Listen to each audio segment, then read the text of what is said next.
ஆதி சதுர்வேதங்கள் ஓதும் பரஞ்சோதியே எங்கள் அச்சனார் கோவில் அரசே. நம்புவோர்க்கு உபகாரி என்பதில் இவரன்றியில் நாட்டில் ஓர் தெய்வம் யார்கான். ஆதி சதுர்வேதங்கள் ஓதும் பரஞ்சோதியே எங்கள் அச்சனார் கோவில் அரசே. சுவாமியே சரணமையப்பா.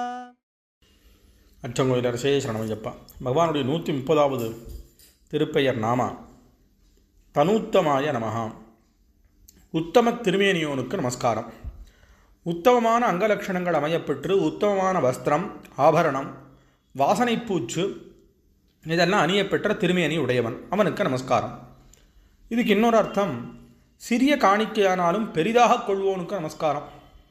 தனு உள்ளன்போடும் பக்தியோடும் சமர்ப்பிக்கப்படும் பொருள் சிறியதாக இருந்தாலும் உத்தம அதை உத்தமமாக எடுத்துக்கொண்டு அனுகிரகம் பண்ணுறவர். இதை பகவான் கீதையில் பத்திரம் புஷ்பம் பலம் தோயம் யோமே பக்தியா பிரயச்சதி ததகம் பக்தியுபகிருதம் அஷ்னாவி பிரயதாத்மனா.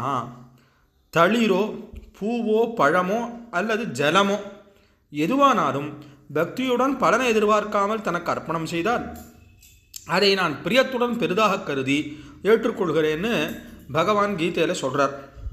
மேலே குறிப்பிட்ட இத்தனை அழகு பொருந்திய உருவம் வாய்ந்தவன் தன்னுடைய பக்தர்களை மயக்கிறதுக்காகவே திவ்யமான தேக சரீரத்தோடு பகவான் இருக்கார் திருமேனியோட அப்படிங்கிறத இந்த நாமாவானது தெரிவிக்கிறது. அச்சங்கோயில் அரசே சரணமையப்பா. அச்சனார் கோவில் அரசே சுவாமியே சரணமையப்பா.